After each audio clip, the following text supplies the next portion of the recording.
Amendment sa Centenarian Act of 2016 at ang consultation kasama ang United Senior Citizens Welfare Association of the Philippines. Ating pag-uusapan kasama si United Senior Citizens Party List Representative Milagros Magsaysay. Congresswoman Magsaysay, magandang tanghali po. Welcome sa Bagong Pilipinas ngayon. Magandang tanghali niya at magandang tanghali sa lahat ng mga nakikinig.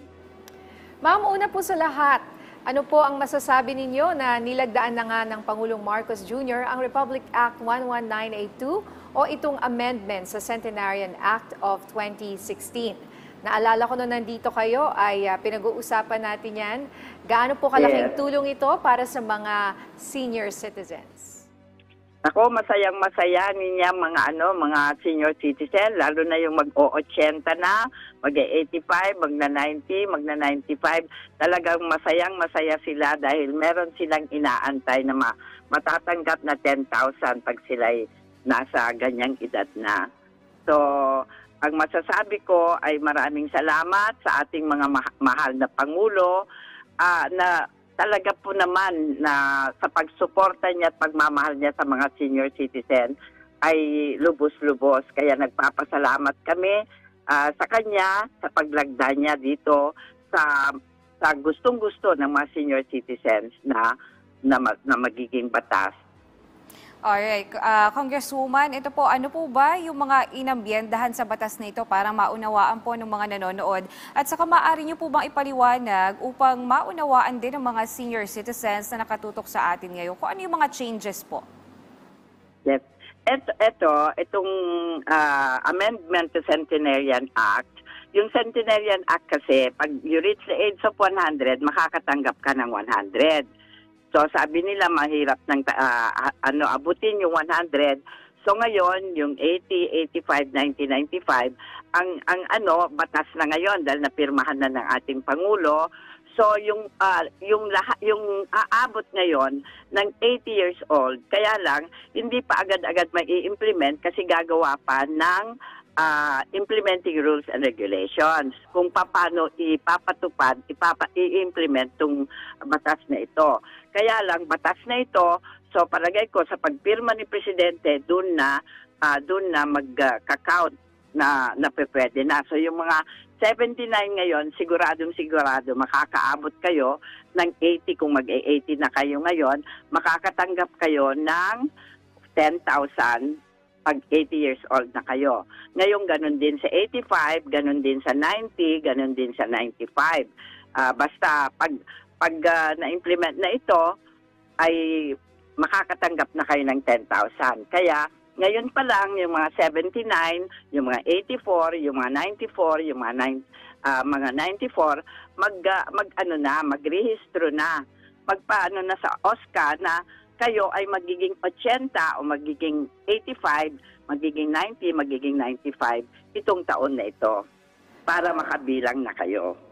Ma'am, kung ako po, for example, ay naging 80 last week or kahapon or ngayon, habang hindi pa, wala pa kasi mga IRR nung batas. Yes.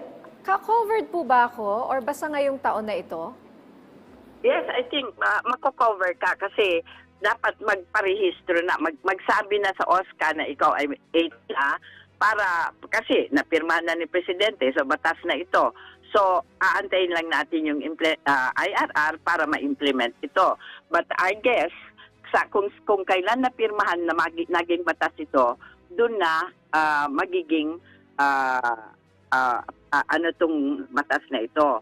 So, kung 80 ka ngayon, at aabot ka itong taon na ito for 1 year ay 80 ka, mabibilang ka. Makakatanggap ka ng 10,000. Ganun din ang 85, 90, 95.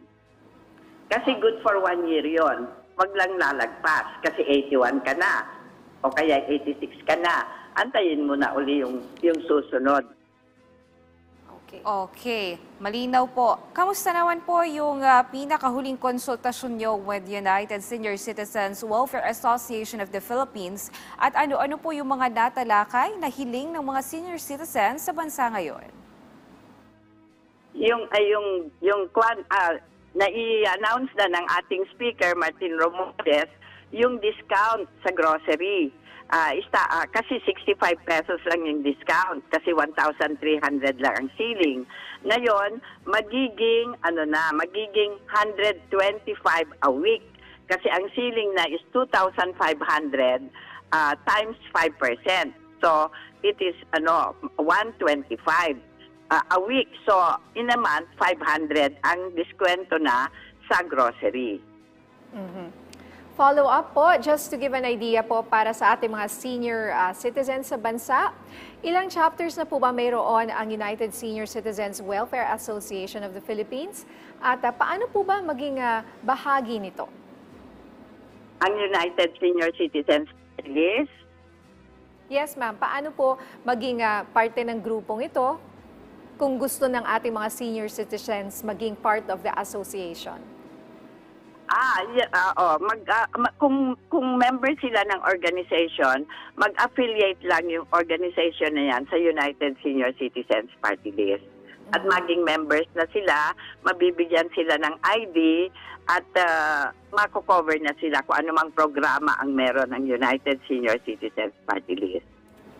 Alright. Ano naman po yung mga aasahan ng mga senior citizens matapos malagdaan ng Amendments for Centenarian Act? May mga programa pa rin po na nais ba kayo ibahagi sa amin para maka-attend po yung mga senior citizens?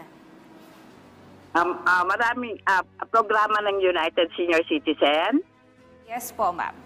Yes, meron tayong medical assistance na kung sila ay ma-hospital, maoperahan o anumang medical ang kailangan nila, nandito ang United Senior Citizens Party List na tumulong sa kanila.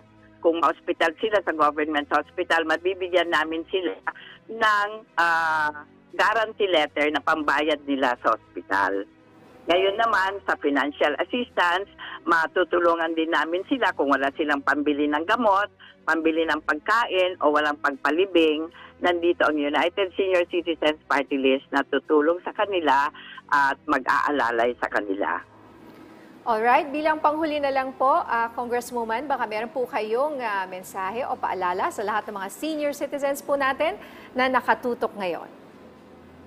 Yun lang masasabi ko, kung alam nyo na tama kayo ipaglaban ninyo at magandang balita po na ang Universal Social Pension ay malapit na po nating makamit kasi sabi po na ang ating mahal na Speaker, Martin Romualdez, na ipleplenaryo na po ito sa susunod na linggo. Alright, maraming salamat po sa inyong oras, United Senior Citizens Party List Representative Milagros Magsaysay.